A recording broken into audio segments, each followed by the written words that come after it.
Hey everybody, welcome to the show. Around the nation right here, NYT Nation. Jeff Waller here with you on this Tuesday afternoon. We got a good show for you guys today. We're going to be talking about Team Mitch quite a bit. They seem to be getting themselves into a lot of trouble. I'll explain, but there are two different separate stories. One from, of course, in the weekend, just around the time, of course, what happened in Dayton and El Paso. Not Toledo. Just a reminder, not Toledo. Toledo's fine. Okay. Anyway, we're going to talk about Team Mitch. We're also going to be talking about the New York Times. They're facing a lot of criticism over a headline. I'm going to dive into that. Then we have the right wing's new plan to take on gun violence. You're going to love that story.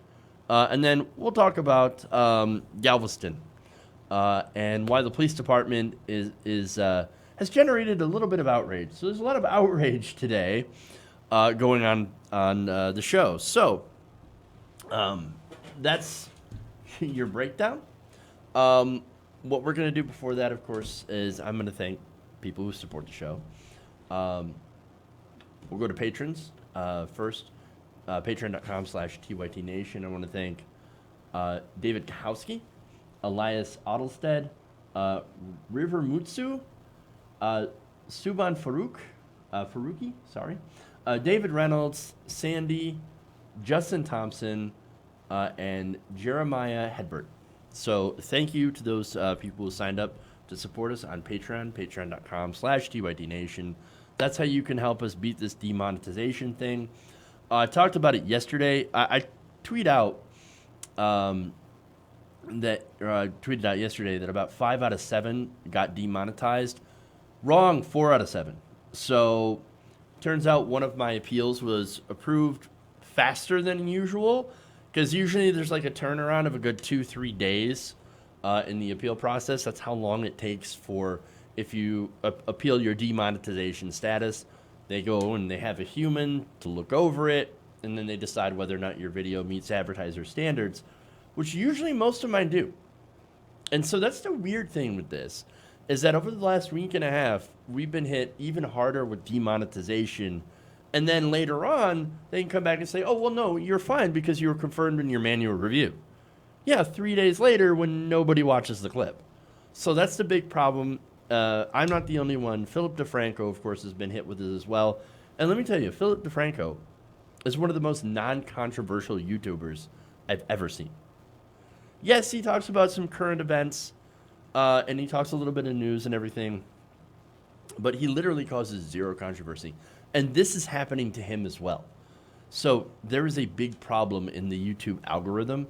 There is a big problem with demonetization. Now, David Pakman, I think it was last week, said over 75% of his videos were instantly demonetized. That's insanity. And so, yes, we're all being hit by this with varying degrees. I'm being, destroyed by it. So that's why it makes it all the more important and makes me all the more thankful to have so much support here on our Patreon page and through our channel memberships and through things like Venmo and PayPal, because some of you have elected to go with that option for a one-time donation. And I appreciate that. That's awesome of you to do.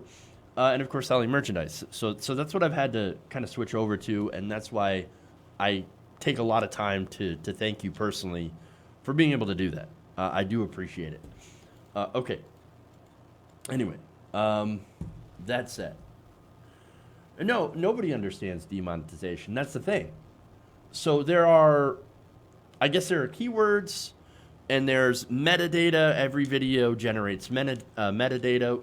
They transcribe your video and create a caption file even if you don't use it. And that says, that has everything, and some keywords get caught up in it. Like when you talk about, and I'm going to trigger some keywords right now. We've got, war. Like you talk anything about war, you put war in a headline or it's in your metadata, it's going to get flagged, right?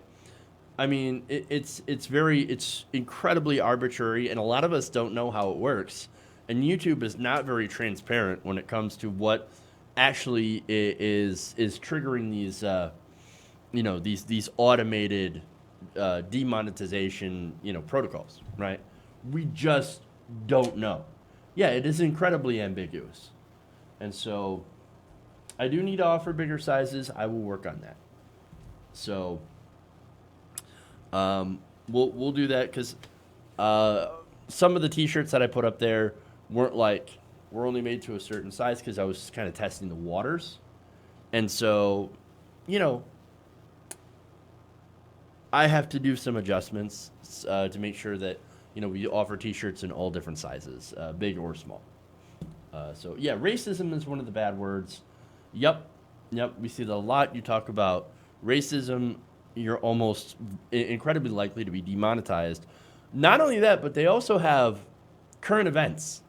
Like if there's a big event, and that's why what we've seen everybody talk about what happened in El Paso and Dayton, demonetized. So if there's like breaking news and it's a it's a major event, it's a terrorist attack or it's domestic terrorism or it's a shooting, anything like that, demonetized. Now what's funny about that is that these same advertisers that are like, oh my God, there's brand safe on YouTube, we got to be brand safe, have no problem putting ads on CNN and MSNBC. And I'm not talking their YouTube channels, which I'm thinking that they probably do have ads on their channels as well.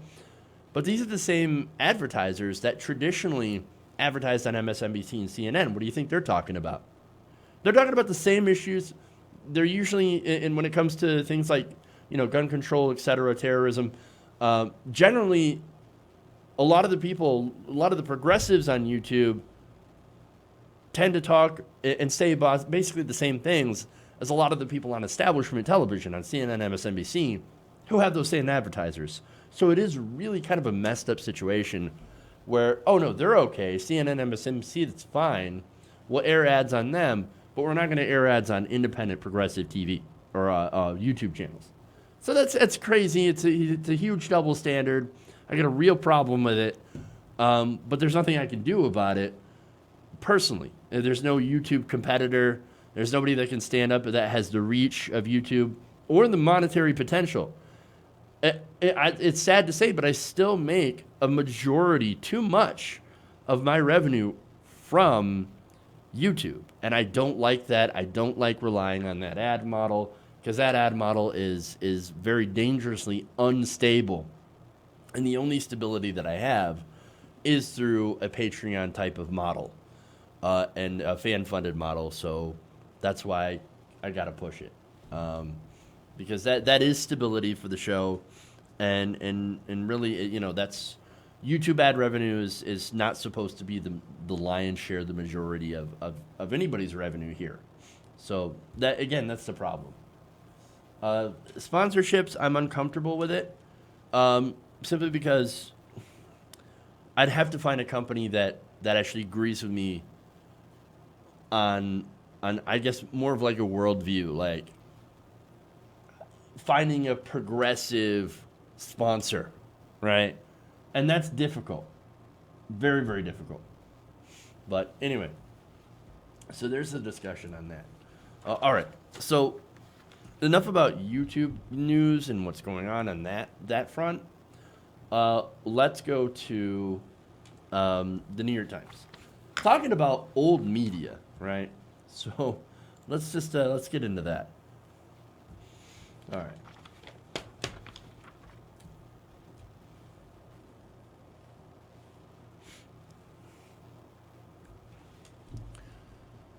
Now, the New York Times is getting a little bit of pushback for its front page headline and an article about Donald Trump's response to the latest mass shootings in Dayton and El Paso.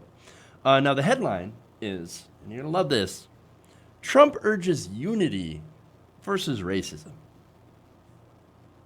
Trump, he's urging unity in the country. I'm sorry, did the White House write that? That is awful. Seriously. Not even getting into the story. But the headline itself, awful. It's so bad that just about an hour later, they said, oh crap, this is really horrible. Let's change that. And look, changing headlines, that's nothing new, right? Look, we, on YouTube, we mess around with our headlines all the time, right? Headlines of the videos. And the whole purpose, of course, is you want to get people that are curious, that are like, oh, I want to see what they're talking about, or, okay, this is interesting. I want to click on that. I want to read it, or I want to watch it, etc. So, look, I have experience with writing headlines, and I realize that it can be very difficult. And that is one of the excuses that the New York Times is going with. Oh, it's probably some low intern or somebody that's overworked and not reflective of the journalistic staff. And so they wrote this headline, and it's terrible, and we had to go and change it, whatever, right? But it was really, really bad and not reflective of the story at all. Not in a clickbait way, but in a, dear God, this is awful way. Now, the headline, and this is according to a spokesman for the Times, telling the Washington Post in an email, quote, the headline was bad and it had been changed for a second edition. Now, they did that. Later editions of the print paper feature the words, assailing hate, but not guns. Subheads above the two stories about Trump's speech were also changed. Now, assailing hate, but not guns, not the greatest headline, because it kind of omits, and again, it's really difficult to do that in a headline, I realize that, but it kind of leaves out the fact that the president regularly stokes hate. I'm just saying, not great.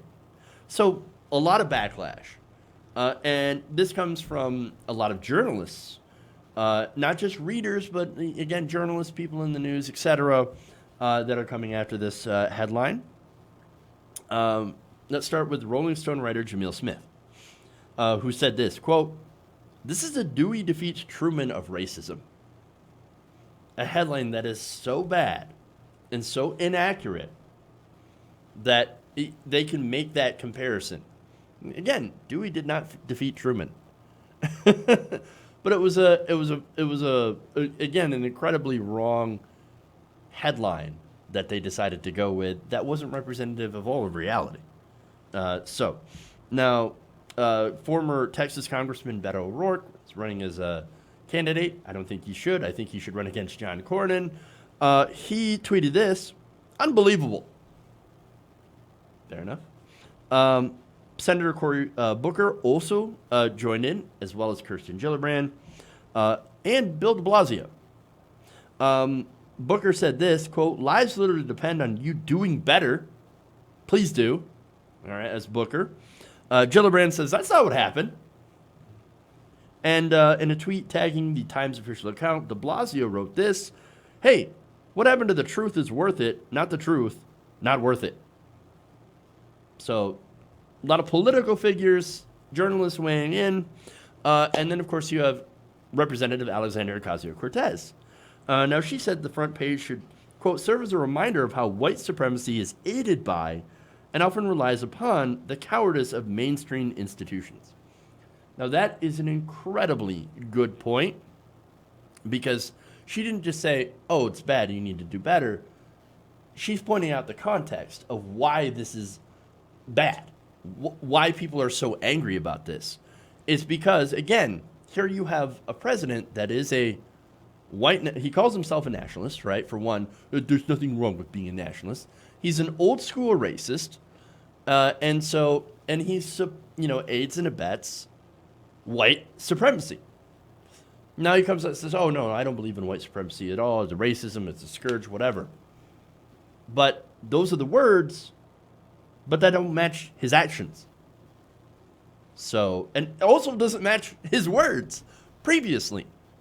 And so the New York Times goes, oh, no, he assails hate, but not guns, and urges unity against the racism. No, he urges disunity and racism.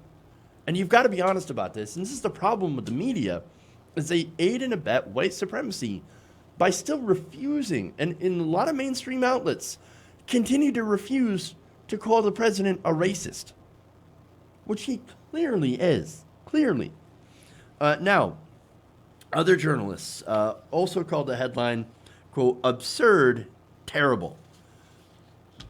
You even had TV critic Maureen Ryan tweeting this, quote, Palpatine urges unity against rebel scum. I like that for the Star Wars reference. But hey, that's also pretty accurate. Ed Caro, writer for Gizmodo, said the headline might very well be taught in journalism class someday, but not for a good reason. So now why does all this matter, and what is it actually going to lead to? And that's the question, right? Well, there is a campaign on Twitter right now leading to a call to cancel subscriptions to the New York Times. Now here you have Adam Jenelson, right, who said, quote, I resisted for a long time, but I'm canceling my New York Times subscription today. Great reporters, but terrible editorial judgment on headlines and social media, which is all most people read. And that's true, and that's very sad, because, again, you don't get context from headlines, and I wish people read or into more than just the headlines, but unfortunately that's human nature. He continues, he said, it can't be the paper of record anymore if it doesn't accurately report the news. It doesn't matter that the underlying journalism is often very good, a point that I do give to him as well. Headlines matter more than ever. That's the reality of the industry. Refusing to take that seriously is the sign of a failing institution that is not up to the challenge. I'll spend my money on other outlets. Now, again, what he says about this being the reality of the industry, he is unfortunately incredibly 100% correct. That is the nature of the industry. Headlines do matter a lot. And again, I will give the context of saying that being in this industry, I know personally how difficult it is to write a good headline. Something that will interest people, something that will not be too clickbaity, something that explains what's going on, and all trying to fit it into, 10 words or less. And the less words that you can do, the better. Again, it brings me back to the Office, right? Where Kevin says, why say more words when, less words do good, or something like that, It's that. You try to put it in as few words as possible, but some things are very difficult to do. Some concepts are very difficult to do. So I completely understand how you can make a crap headline. But I don't think this is that situation. I think that this was, again, trying to defend Trump in a way to try to appear more neutral. And that's my big problem, right? So again, I'm a little mixed on this one, despite my criticisms, because, again, and this is the only saving grace here, is that the New York Times sometimes does excellent journalism. Excellent reporting, and deep dives into policy, and they've done some really great stories on Trump, but as well as other things.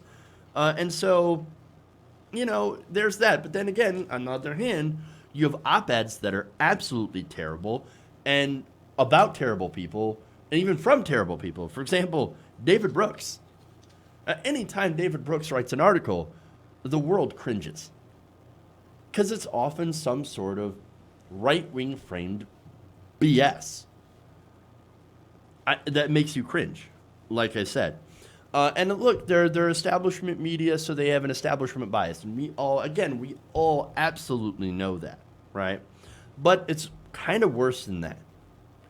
They not only have an establishment bias, but again, as I've reported on many instances, they have a tendency to punch left. They go after people like Bernie Sanders over and over again. They attack him, along with outlets like the Washington Post, which do 16 negative Bernie Sanders articles in 16 hours. And so, yeah, they do that while they give a pass to the far right. And let me give an example of that as well. Remember, they've gotten in trouble for giving glowing profiles to members of the alt-right. This example here is neo-Nazi member Tony Havader, right?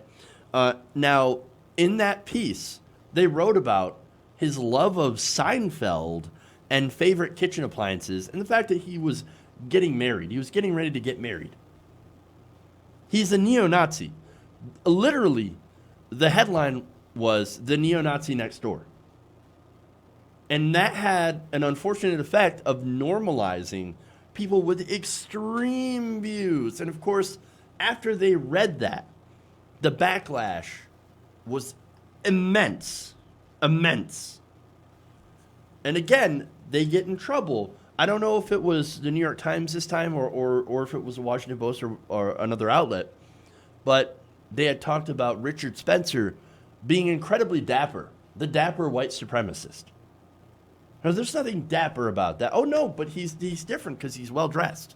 And we must do a glowing profile about this rising star of the intellectual, not dark web, but the intellectual right. No, there's no intellectual right. Especially if it's just another name for white supremacy, right? And so this is the problem with the establishment media and the New York Times. They will not punch right. They only really want to punch left. So on the one hand, I guess, I totally understand wanting to cancel the subscription to the New York Times. Just for those reasons alone, that's enough. It's sort of like voting with your wallet, right? Not supporting this. At the other hand, right, there is that occasional journalism that's good. So I guess that's not really a good argument. That's not really a good defense for keeping your money going to the New York Times. Do they hold Trump accountable sometimes? Yes, they do. Do they have some good journalists and good writers? Absolutely. But overall, their establishment bias, again, helps the right wing and hurts the left and hurts progressives, which are a majority of the country. So if people abandon the New York Times and with their money, then what do you think is going to go first, though? Well, the investigative journalism, of course. That's the first thing they'll get rid of. And so that makes me, wary because, they're one of the few outlets now that actually can do, because it's incredibly prohibitively expensive, to do good investigative journalism, right? And so that leaves one less outlet that is able to do it, because, again, that's the first thing they'll eliminate, and then they'll be completely 100% useless. So it's an interesting question on, what you want to do. And the effect, of course, there are people out there saying, hold on. I know this is a terrible headline, but wait, think about the journalists that have their jobs and, that had nothing to do with these headlines, and they do good work. And so there's a lot of different things to think about whether you want to put your money in the New York Times. As it stands, look, not to be too shameless, right? But maybe people could get around that problem by putting more money into independent media, right? And so, and the reason that I say that, not just because I am independent media, which is why I called it shameless, but there are great independent media sources that would love investment so that they could create their own investigative journalism to do what the New York Times does, but do it better. And without that establishment bias, without all the trappings that come with being locked in that New York, Washington bubble. And so that's something to think about. And if that would be the trade-off, well, then I would be okay with the New York Times literally, dying, closing up shop, right? But that's just my opinion on the matter. But as it stands, the New York Times continues to get itself into trouble by not being objective. And that's my big issue here. They're not objective. Neutrality is not objectivity. Neutrality for the sake of neutrality, calling everything even, doing great glowing profiles on white supremacists, while punching Bernie Sanders in the face, not literally, but figuratively in their articles, that's not objective. That is being neutral for neutral sake and also showing your enormous bias. Now, I'm not saying every news outlet doesn't have some sort of perspective or bias, but at least we're honest about it. And then you call the New York Times establishment, oh, how dare you? We are not the establishment. We are a respected news outlet that is incredibly objective, but you only have to look at the reporting to realize that they're not. That they are neutral for neutral's sake, and don't even realize it. And so, I mean, there's that. And look, neutrality is not objectivity. Nazis are bad. Don't legitimize them. Donald Trump is a racist. And whether or not you think that that you're actually doing that, or you know, even if it's not your intent to say that, oh no, Nazis are not bad, or to normalize this stuff, that's what your final product ends up being. And if you were elevating white supremacists and you were, while you're punching leftward, then maybe you need to re-examine what kind of outlet you really are. And maybe this, you know, enough people will cancel their subs to make them think, wait a minute, maybe we need to take a good look at what we're doing, the kind of reporting that we're doing, the kind of people that we have on our editorial staff, et cetera, and maybe we can fix this. I hope, because again, we're not like the right wing. We want media to be better. We want the New York Times to actually be great. I want to be proud to have a subscription to the New York Times for their journalism and to bring that on the show and to share that with you guys. That's what I would love to be able to do. Well, right now, New York Times ain't doing it. And so maybe it is time to vote with your wallet. Maybe it is time to stop supporting these outlets that will ironically cape for white supremacy while saying that, oh no, democracy dies in darkness. Okay.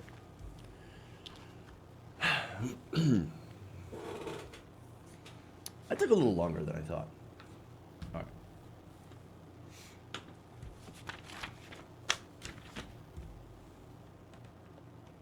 Moving on. Let's go to Hannity.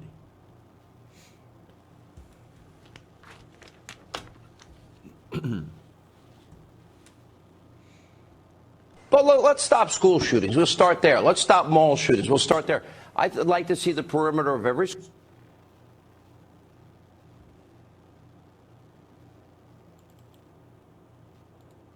school in America surrounded, secured by retired police, which you are, retired Secret Service, which you are, military.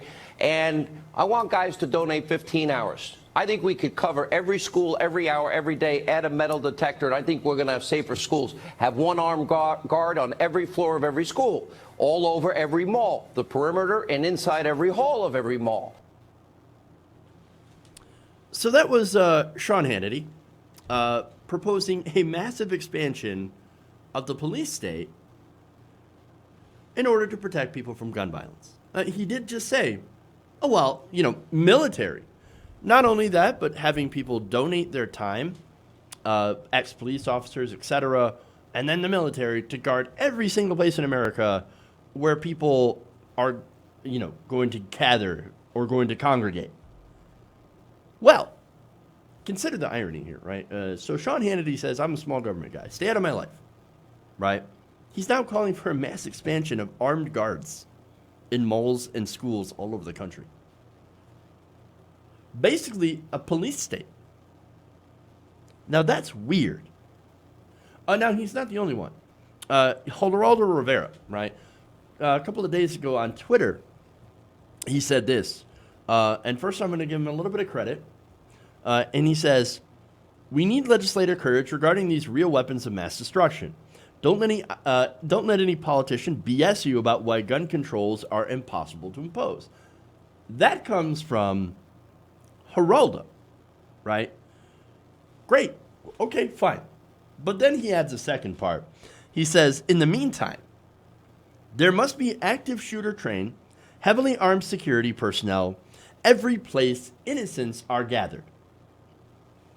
So their plan in the immediate interim is let's put people with guns everywhere to stop other people with guns.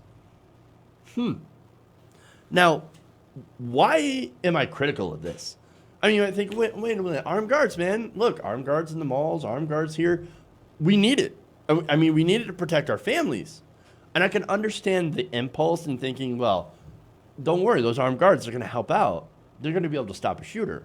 But in reality, here's the problem, right? Okay, so for one, more guns doesn't solve the problem, right? And that was their original plan, is just arm everybody, right? You arm everybody, you have an open carry state, you have loose gun laws like you do in Texas. Well, then that's going to discourage shooters. Well, that didn't discourage the shooter in El Paso. There were people with guns in that Walmart everywhere. They didn't do anything. Heck, they didn't have a chance to do anything. Now, when it came to Dayton, this is where it kind of really destroys Hannity's argument, right? Now, there were police officers that were doing a routine patrol in the mall, right? Now, as soon as the shooting started to happen in Dayton, right?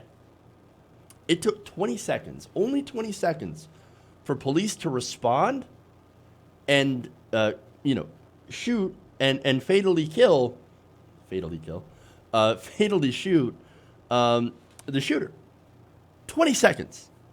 But in that small amount of time, he managed to still kill 9 people and wound many more. That's with armed police there. So even in that small amount of time, there was still so much damage that was done. So having more cops or more police or military presence everywhere you go, or at least people with guns everywhere. And the other argument, of course, is how are the actual cops going to know who's the good guy and who's the bad guy if everybody has the guns? It's a ridiculous idea. Now, what's my idea? Well, maybe we should try to keep weapons out of the hands of some of these people in the first place. And I know, of course, what the argument is going to be against that, right? Oh, but people are going to go to alternative weapons. They're going to use pressure cookers and they're going to use knives. Okay, yeah, I get that, right? And yes, there are issues with that. But at the same time, killing 9 people in 20 seconds, you can't really do that with a knife. You would have to be super fast, right? 1 or 2 maybe, right? In a pressure cooker, that also is probably a lot more difficult.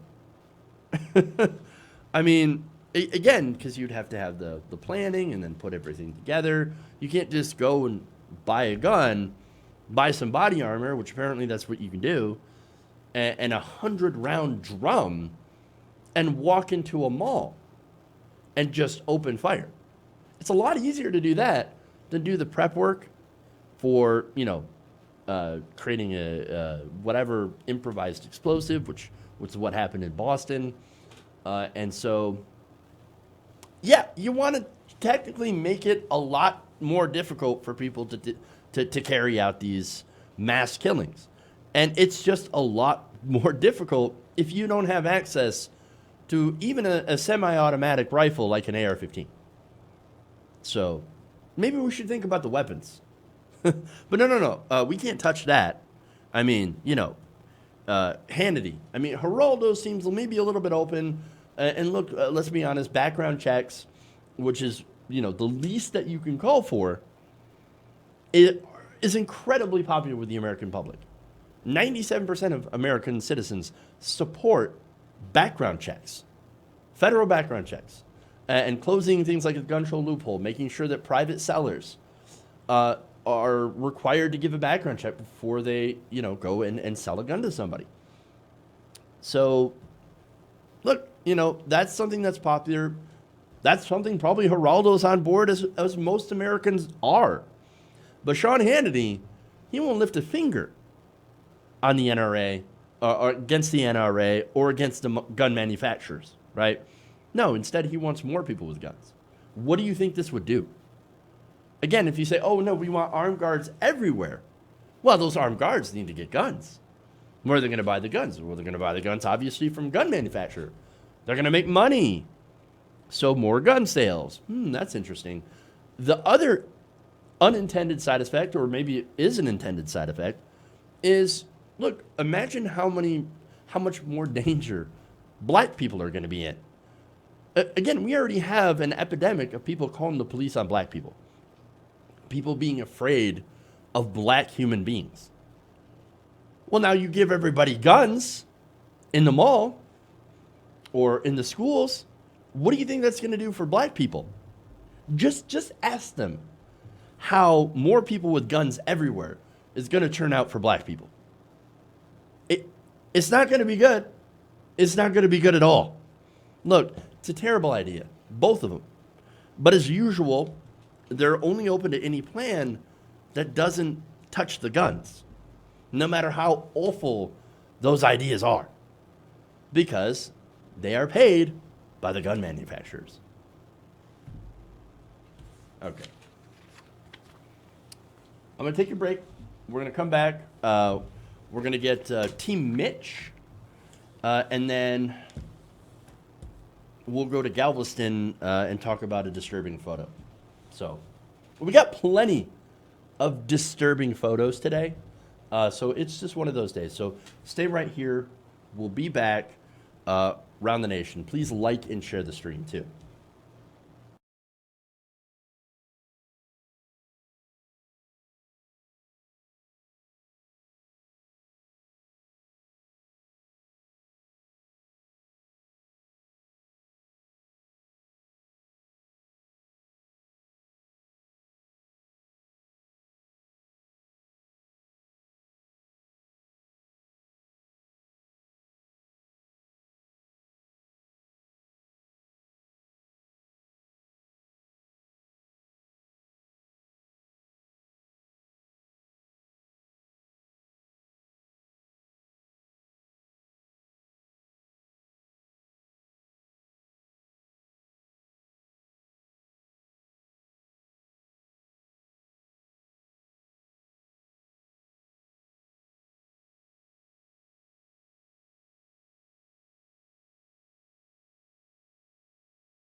Everybody, welcome back to the show. Around the nation right here, TYT Nation. Jeff Waldorf here with you. Okay, so I have a super chat here from Jedi Mullet 77, who says, on the Hannity story, Hannity just got a copy of Guns and Ammo, the Back to School edition. Of course, I wonder if you got it at a Back to School sale. There's plenty of those. I have thoughts on those sales. But anyway, let's see. A lot of people talking about joining socialist militias. Okay, that's interesting. Okay. I'm just reading some of your comments here. Yeah, no, right. Well, LL asks, I want to know where these mass shooters get the funds to afford all these weapons, large capacity magazines, and ammunition. How do they afford it? Well, it's not as if a lot of these shooters are poor. They usually come from middle-class households. Sometimes, I mean, they have easy access to weaponry. Usually their parents have, access to weaponry, or they can get it very cheaply online. I mean, there's a lot of different ways that they can get these weapons. Sometimes they save up for it. Who knows, right? But yeah, Kara Jade says, we have more guns in this country than we do people, so getting rid of the guns will not solve the problem. I'm not saying get rid of the guns, and that's the thing, right? At least passing some sort of common sense regulation. And it's got to do something, right? But I've talked about it before. We have a gun culture in the United States. And that gun culture, we have to change that culture. I don't know how we're going to do it. But if we're ever going to hope to actually solve this problem, you are going to have to change the culture. And unfortunately, as long as we have this fear, as long as we have the massive amounts of racism, we've got people stoking fear, conspiracy theories, we're never going to be able to feel safe enough as a society to say, okay, it turns out we don't necessarily need all these weapons, and I'm not counting things like, hunting weapons, etc., which I think are absolutely fine. So there's that. Okay. Anyway, let's go to Team Mitch. And by the way, thank you for that super chat.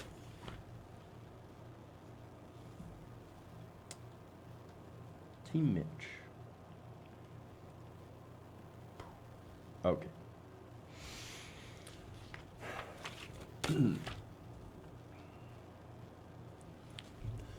Now, Mitch McConnell's campaign is in a little bit of trouble after a disgusting photo of a group of young Republicans decided to grope and choke a picture or a cardboard cutout of Alexandria Ocasio-Cortez.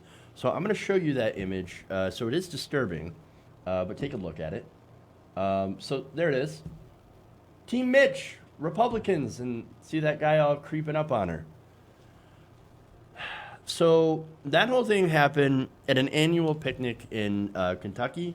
It was the farm something, Fancy Farm. Okay, and this this image was highlighted by the Twitter account Feminist Next Door. Now she tweeted, quote, "Pictured 7 young white men in Team Mitch t-shirts, as you saw, gathered around a distressed-looking cardboard AOC, groping and kissing her. The caption, 'Break me off a piece of that.'" This is, disgusting, right? Absolutely gross. And she also mentioned future federal judges of America.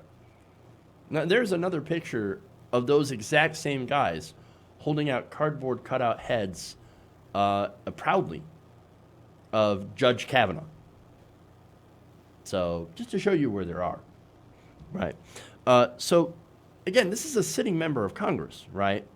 And here you have young white guys being incredibly disgusting towards her. Oh, I know. Oh, what's the matter? It's just a cardboard cutout. It's a joke. No, it's not a joke. It's not funny. It's representative of how they feel about women. I mean, come on. If you're doing that, you do not seem to have a very high opinion of women. Again, because it reduces her into a sex object and then imitates violence, of course. And you wonder why we say that a lot of Republicans seem to have a problem with misogyny. Well, there's your example. There's a great example of it. There's your misogyny right there. Oh, but no, it's because we have different political views. Oh, then that makes it better? No, it doesn't. So now HuffPost notes that some of the social media accounts following the backlash of some of the men identified as by Twitter users had been taken down. They either took their own pages down or had the pages removed. Now, that had happened by Monday, but at least one Instagram account of a local Republican backer, not one of the people, the boys seen in that photo, but somebody who was actually at the picnic, had that up later in the day, on Monday. So that was later on removed, but again, this is somebody who is an influential local Republican backer who saw this picture and says, yes, that is what we like. That is what we want to do. I mean, they're not even hiding it anymore. And so this is why this is a widespread problem unfortunately, in among young white Republican men, right?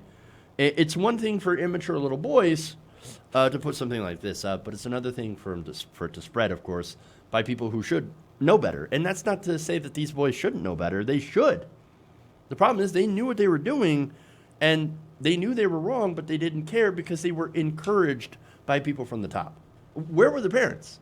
Where were the parents? Where were the guardians? Where were the people saying, hey, you know what? This is terrible. You shouldn't do this. We may have policy disagreements with her, but this is absolutely unacceptable. And that's why, of course, this is a problem of leadership. The fish rots from the head down. So now AOC, of course, hit back, as she would. On Twitter, she said this: hey, Senate Majority Leader, these young men look like they work for you because they're wearing these Team Mitch shirts. Just wanted to clarify, are you paying for young men to practice groping and choking members of Congress with your payroll? Or is this just the standard culture of Team Mitch? Thanks. Oh, no, well, there's definitely a problem with the culture. I don't know if they work for Mitch McConnell or not. The team says, oh, no, they don't work for us. Oh, and by the way, you're going to love the non-apology later on. A member of McConnell's campaign team said to HuffPost. But we'll get to that here. But again, where are the parents? Where are the guardians? Oh, right. They agree with this. They accept this. And that's why this is a huge, huge problem. That's why it's not going away. This is being reinforced by the top. And it's absolutely disgusting. But see, here's the thing. I want to give you the disgusting response here from McConnell campaign spokesman Kevin Golden, right? So he said this in an email to HuffPost. Quote, Team Mitch in no way condones any aggressive, suggestive, or demeaning act towards life-sized cardboard cutouts of any gender. It's a joke to them.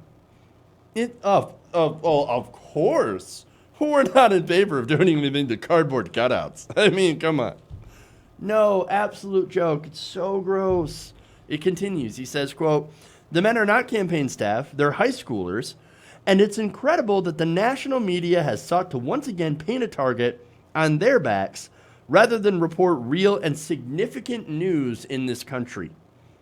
Because, hey, we took this basically effigy of a woman that we don't like, that we disagree with politically, and we're going to do sexual threats and violence against her. That's not news, though. Why don't you go focus on something real? I mean, it's just a cardboard cutout. No, man, it's not just a cardboard cutout. It's a representation of your political enemies.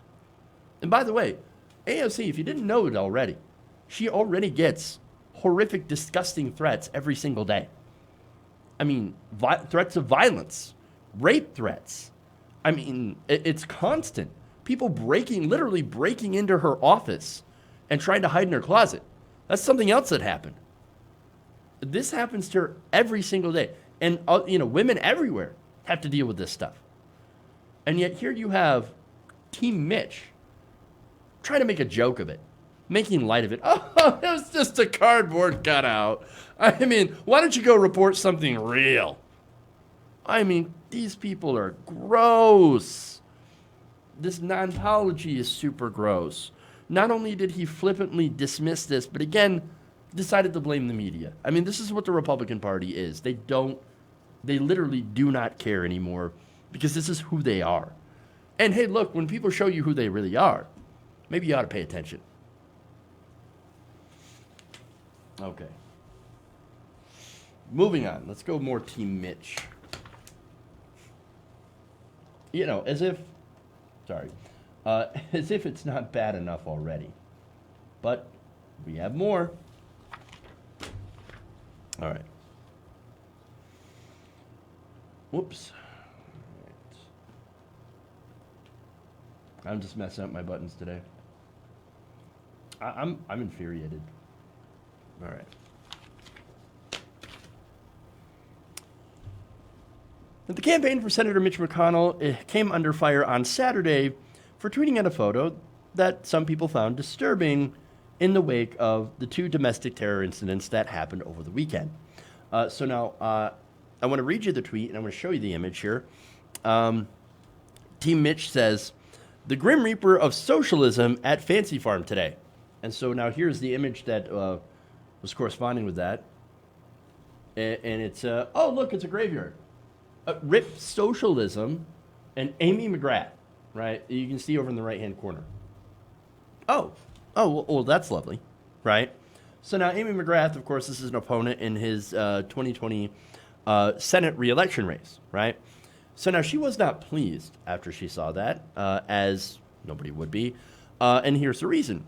She said, "Hours after the El Paso shooting, Mitch McConnell proudly tweeted this photo. I find it so troubling that our politics have become so nasty and personal that the Senate Majority Leader thinks it's appropriate to use imagery of the death of a political opponent, me, as messaging."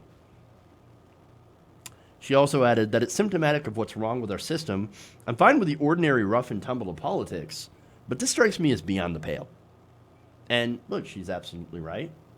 I mean, yes, even when you symbolically say the death of the person, not the campaign, right? So if that tombstone read Amy McGrath's campaign, okay, perfect. We wouldn't have because at least that would add some needed context, right? But no, that's a gravestone, literally says her name on it. That's ridiculous. Why would you do that? Well, unfortunately, Republican messaging, and I've talked about this for years, right? I've given you examples. Basically, what they have is they've gotten to the point in their messaging where they have to simulate violence against their political opponents. And not even just against their opponents, but against pieces of legislation. How many times have you seen a Republican run an ad about shooting a gun at Obamacare, for example? And we know what that's a stand-in for.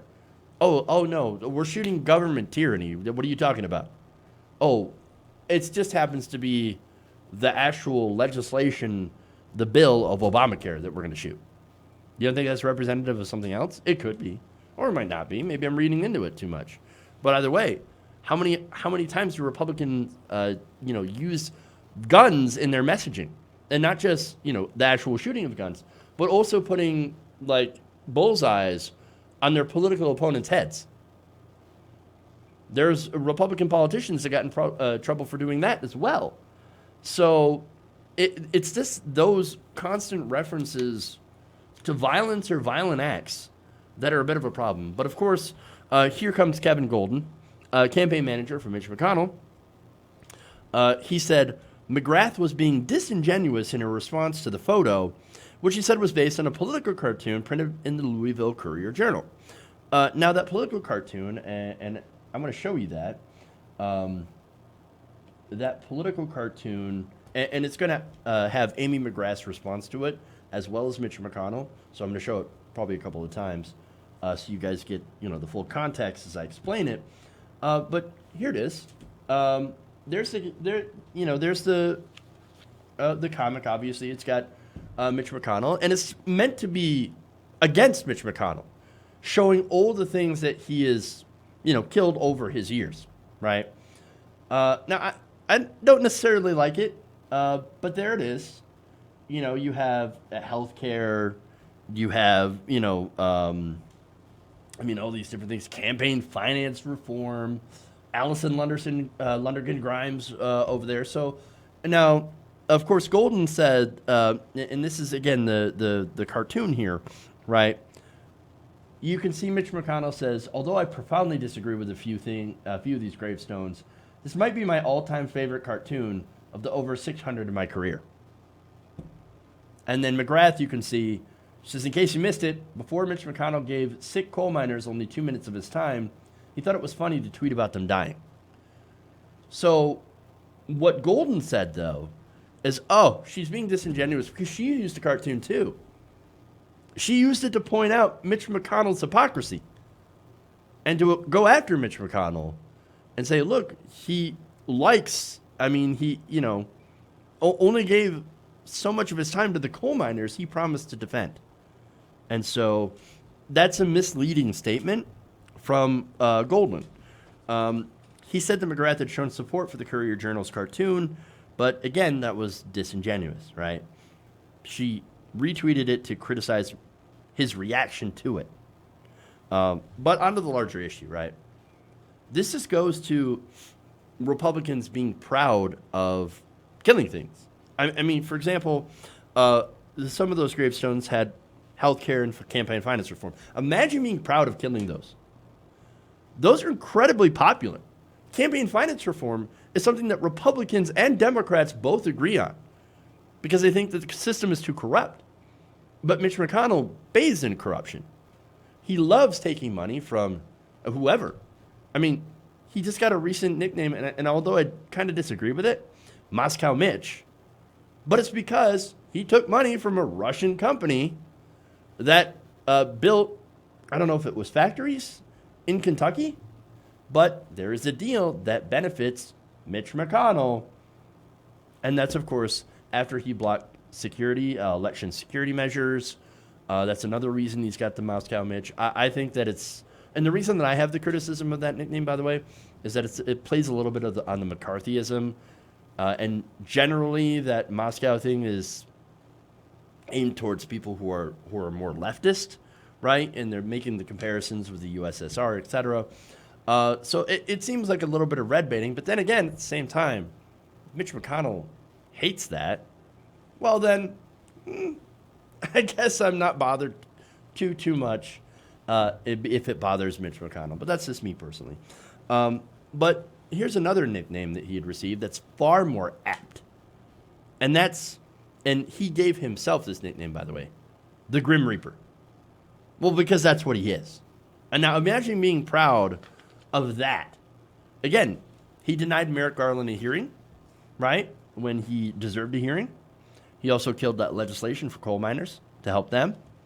Campaign finance reform, like I said before. Basically, any bill any Democrat passes immediately gets killed in the House. And he's proud of that. He is proud of being incredibly obstructionist, to stand in the way of anything, even things that are necessary. And he has to be shamed into actually voting in favor or at least bringing some of this legislation to the floor. McConnell is a pretty terrible dude. And the sooner we vote him out, the better. Now, I'm not a fan of Amy McGrath. I'm pretty worried about that, actually, because Amy McGrath is part of the establishment. And so she was chosen by Schumer, right? Now, the establishment has a pretty terrible track record taking on Mitch McConnell, which is amazing because Mitch McConnell is deeply unpopular in Kentucky. He has a 19% approval rating. But they put up people like Anderson, Lonergan Grimes. They put up people like Amy McGrath, who are milquetoast establishment, not progressive. Oh, but a progressive will never play in Kentucky. Oh, yeah? Well, there was actually somebody that was going to run back in 2014, and they decided not to run her. She was a progressive, and I think she would have actually beaten Mitch McConnell. But again, the establishment chose Allison Lonergan Grimes. She went off to the right. She ran as basically Republican light, and she got slaughtered. So, look, that's the problem, right? If the Democrats are serious about this, they will vote and support a progressive. And so, again, if they don't do that, then say hello to more years of the Grim Reaper, because ain't nothing getting done if Mitch McConnell keeps his seat. Okay. All right. That's, you know what? Unfortunately, that's all the time I have today. Thank you guys for tuning in to the show. Please like and share the stream. Please like and share the video clips as well if you relate to the show. Or subscribe, sign up to become a patron, patreon.com/TYTNation. Hey, it's the second day in a row that we hit 200. So starting to get back to some of our old numbers before we had moved to 5, which is great to see. So thank you guys for tuning in. Thank you guys for going around the nation with me today again. And hey, love you guys. And remember, change begins with you. Good night, nation. We'll see you guys tomorrow.